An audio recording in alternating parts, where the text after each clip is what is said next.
Yeah, today is what's today? June 13th, right? Yesterday was June 12th, Brooklyn Queen's anniversary. Remember, y'all, she posted the flowers and stuff like that. But we didn't post yesterday.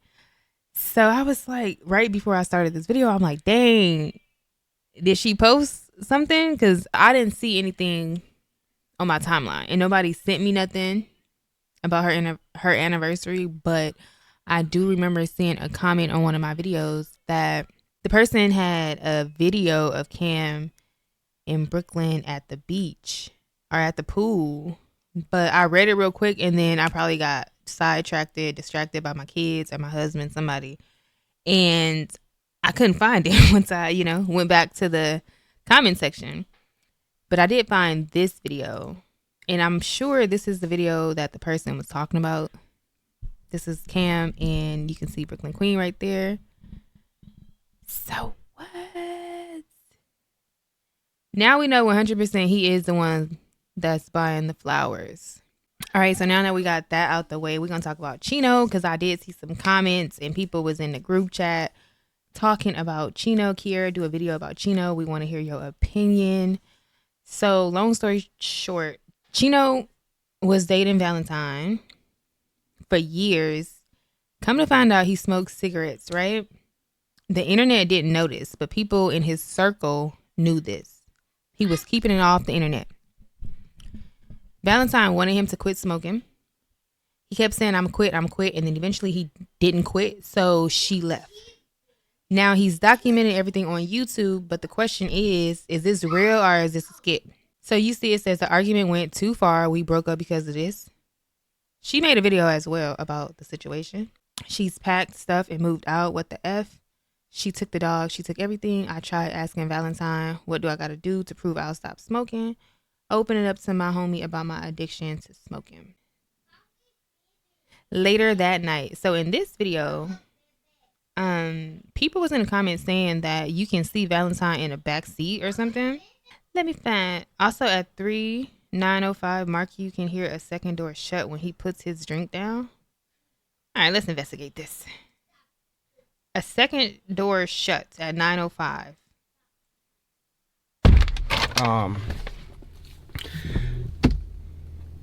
She don't need it. And the lease is... We'll play that over. Because that could have been something else. This is key detective work. She don't need it. And the lease is up. He's just talking about, I guess, like, she moved out, something. Did that sound like a second door to y'all? Or did that sound like, that sounded like a glove compartment closing. It wasn't loud enough for a door to me. But if you scroll through these comments, bro said pull to Val's place at 9:04 and you can see Val is in the background wearing the same orange coat.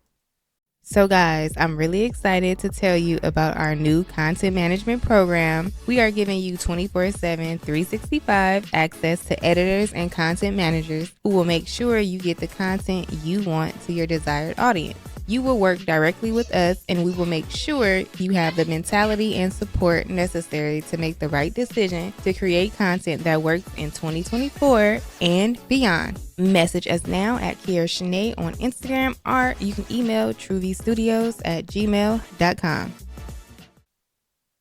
Just saw the same stuff. The script context is lame. Bro, I just saw that. Bro, this is script. But supposedly he edited the mess up. You messed up the skit. Hey, shout out to D-Craze. I'll be seeing you in my comments. 9:04, bro. He edited it out. So yeah, he edited. I didn't see it at 9:04. Supposedly you can see Valentine in the back or something. And she wasn't supposed to be in the car at this point. He went to her house and then they talked. They tried to talk it out. And she ended up getting mad and leaving. But I mean, if this is a script, this is a W script. This is like something you would see on Life.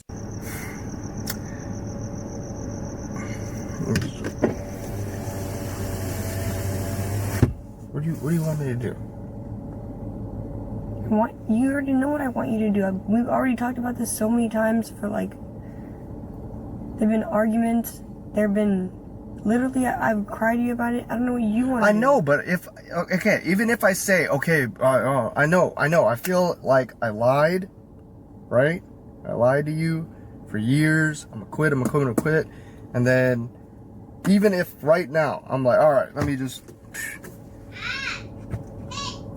throw out the smokes. What does that prove? Like, how do I tell you that I'm gonna stop without... You just stop. I know, but even if I do stop, you're like, oh, you're just gonna go back to it anyways. I just want you to be strong enough to actually stop. If you're gonna stop, then throw them away. No, I'll Work stop. your way down. I just bought a pack. I'll stop. As soon as this pack is up, I guarantee you, I'm gonna stop. I promise. Alright, well, we'll see if that's what's gonna happen. Okay. I remember you already saying that. So if that's what you're gonna do, then stick to it. And I'm trying real fucking hard, but I don't know what you're trying to do. Like, do you want to break up? Do you want to end everything like how it is right now? Yeah, it's done. Until you can get your things together and you all can right, so I'm gonna go on a date, you gonna be mad? I mean, that's not what I want to have happen, but if that's what you think is right for your life, then I'm not here to stop you from living your life. If that's what you think's good for you, then you do what you think's good for you. What the does that even mean? I'm asking you a simple yes or no question. What is it with all this? I don't get it. Just be like, all I want to know is, bro. If you want to date people, then you can go date people.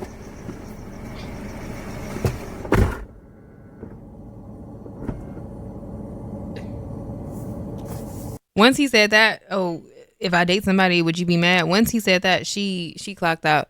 He shouldn't have said that. Brace yourselves. This is footage of her moving out, and he's trying to get her to stay. He came home, and she was packing up, leaving. Her dad came to help her. See the little, I don't know what this thing is called. But yeah. Just I'll kind of just let her cool down, and hopefully things will work out between you and her. But let me just kind of talk to her, and then if you can, just give me a call. Give me a call. If she don't pick up, just give me a call. But let her just kind of stay over here at my place for now, and then see if she whatever. Just let her vent, pretty much. Okay, you can. Let her vent. Okay. He's trying to get her to not leave. Please. Can you stop here? She like, we talked for 5 years. I told you every other day to stop smoking.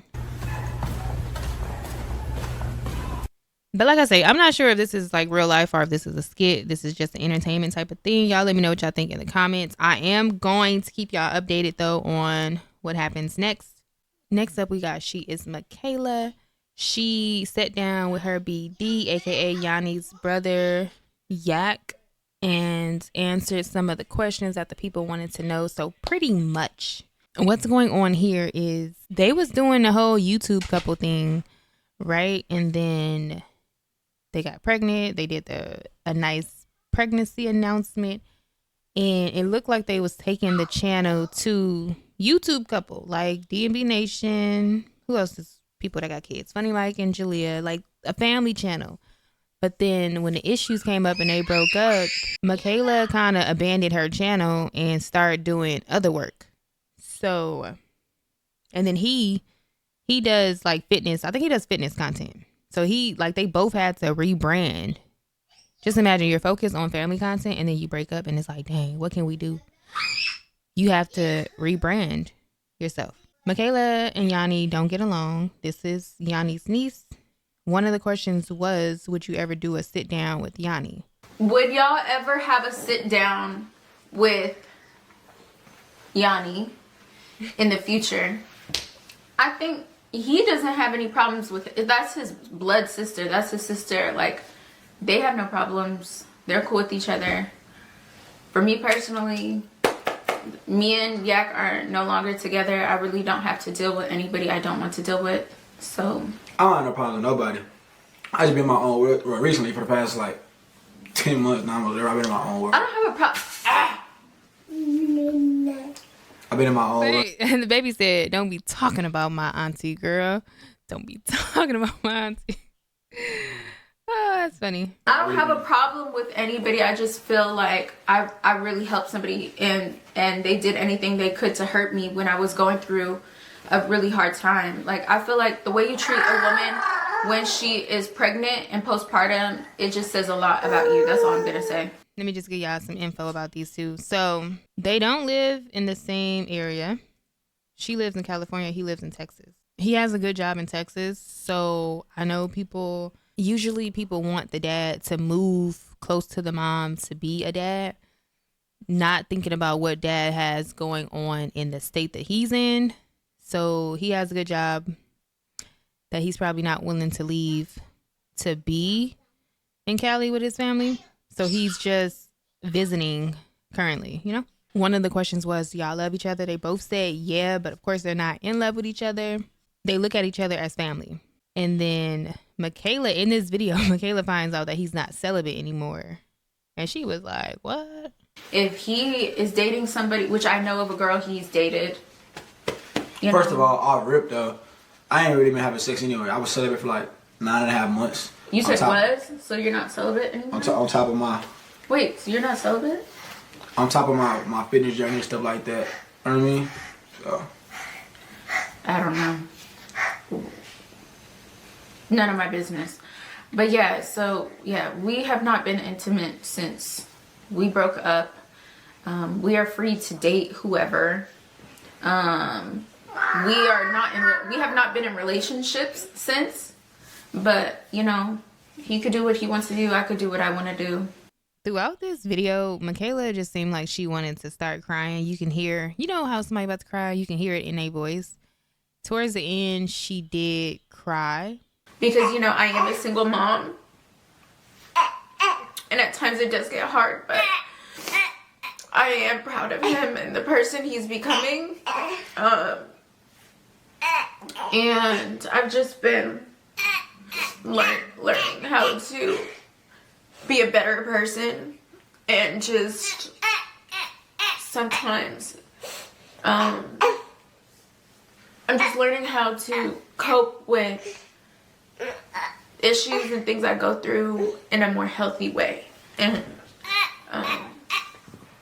so yeah, long story short, I miss having somebody there. I miss that help, but also, I know it's better in the long run. Also, guys, like this, whoever said that parenting is easy or like that it's a rule book for this, it's really not. You kind of just learning and winging it day by day. And on top of that, guys, like I do really want to express the importance of like your mental health and just being around good people and good energy. I don't know if you guys know, but I spoke on it a little bit on my TikTok. I know I really haven't been on social media as much, but I did speak on me going to a mental health facility for 3 months, and it's not like one of those places where you wearing a jumpsuit and you get injections every day. But I was in a place in Orange County. You know what I'm saying? I was there with a couple of good individuals, and I was going to therapy every day, going to groups, and I feel like I just learned how to experience life again from 17 to the point of me meeting Michaela at 19 and then being 21. Is like I didn't really get to experience like being a teenager. Y'all let me know what y'all think about this. They was getting on Yak in the comments because when Michaela cried, he didn't hug her or, you know, try to make her feel better. That's about it, you guys, when it comes to Michaela and Yak. Next up, we got Cinco. So y'all know Deshae in Brooklyn was talking about Cinco on their lie detector test. So this must be Q&A season because he did a Q&A too. And he talked about like how he feel about, you know, people bringing up his name. And when you hear certain things that aren't true, it makes it hard because, you know, as a person, you always want to just defend yourself. You feel me? You always want to defend yourself. He said that are not true. So does that mean that the lie detector test was fake? Because it could have been like an entertainment type of thing. But he just probably can't speak on it because I'm not sure if he's still under contract or if he does blatantly like 100% say, hey, that wasn't true, then that could mess up his friendship with Deshae and some other things. But it looks like he's subliminally saying that the stuff that was on a lie detector is not true. So I'm probably gonna make that my title, but I'll add a question mark. So for a rebuttal, like as far as like, you know, just like kind of prove your point and stuff. But I just felt like certain things don't need your approval. You feel what I'm saying? You know, I've learned to just leave things where they're at, you know, and just do better. You feel me? So it'd be hard to not speak on that shit because, you know, you always want to give your input. But when you really elevate mentally, bro, and you in a different space mentally, man, I mean a different space. Like some people just say they in a different space. Nigga, I'm in a real different space. You feel me? When you're in a real different space, you realize what's important and what's not. You feel me? You understand. That's why I've never been a nigga to really like, unless my hand is forced. I never do this willingly. Anytime I ever do anything, it's always because my hand is forced, but I never do things willingly because I value my morals. I value, you know, myself more than views. You feel me? So I never am gonna exploit myself for views because I value myself that much. You know, and certain people you just don't owe an explanation to. It is what it is. As long as you're as long as you're content with who you are and you're at peace with who you are, man, I'm cool. You feel me? I try not to really just butt in. Like, why it's not hard? Like, you know, like it'd be hard. Like, I want to say something, but then I remind myself with this positive note. I remind myself that, you know, I'm at a way better space in my life. You know, I'm at a way better place in my life, mentally, spiritually, financially, everything. You feel me? I feel like God has elevated. So the next clip is, it says Cinco speaks on how and why Deshae and him are still cool. Me and Deshae established a separate bond from whatever I had going. So when we, you know, went about our way, he never been biased to a nigga. He always kept it, like I said, he always kept it in the middle. He always just like, hey, at the end of the day, y'all people, y'all grown. The decisions y'all make, I respect both of y'all. You feel me? He never kept it a certain way. So when it went about his way, I could be around the nigga because the nigga never treated me like, hey, you know, hey, bro, ooh, you know, this my little woo. You know, I'm on your ass. He always been like an understanding nigga. You feel me? So he always been a friend aside from like, oh, this is just her brother type shit. You feel me? Always been like a friend to a nigga. You know. And yeah, I just want to address that real quick, just to put that out there. But like I said, he just wants something to talk about. I thought he said he wasn't gonna be around him again, but okay. You got outplayed. Just forgot them people. Oh, just forget them people. Are you getting played? I don't know. Some of these sentences do not be proper. Y'all saying he wants something to talk about, but this, all y'all keep talking about, so it needs to be addressed. Exactly. People be acting like the fans don't be bashing people. Let me know what y'all think about this whole situation in the comment section. I feel like as long as Cinco is cool with Deshae, they're going to always use his name. So we'll be hearing some more stuff about Cinco from Deshae in Brooklyn. A lot of y'all asking the same question, so I ain't gonna skip past. A lot of y'all keep asking about BQ. Alright, my bad. What happened to the trio? Brooklyn Cream, Tio, Cinco. You guys like Clarence and Cream, Clarence and Miles. What happened to the three peasants? who's on mute? It's on you, gang. Oh shit, nothing happened. I mean, it's something about for us, but shit. Yeah, I mean, nothing happened. I mean, you feel me? Everybody just in their own thing. You feel me? Their own element. You feel me? Ain't nothing going on with nobody. Everybody just living their own life. You feel me? Working on their own things. That's all. You feel me? So ain't no bad blood between y'all two, man. No, hell no. People trying to make it seem like. Nah, man. Look, man. I'm just trying to just thrive on what I got going on. You feel me? It ain't no beef. It ain't none of that, bro. It's just that just be like, you know how people be like that. Yeah, you already know. Like that's just how the comments be, bro. Yeah, that's how they nigga on his own path. You feel me? We all just on our own shit. We all trying to just get our shit together. You feel me? So it ain't nothing. You feel me? Friends don't gotta speak every day. You know, at the end of the day, as long as it's always love when y'all speak, it don't even matter. Like we said earlier in the video. Yeah, so that's what happened with the three peasants, man. But Brooklyn Queen supposed to put me on a blind date. I don't know whatever happened with that. She supposed to put me on a blind date. That is y'all crazy. Huh? Huh? He's gonna go on a blind date with?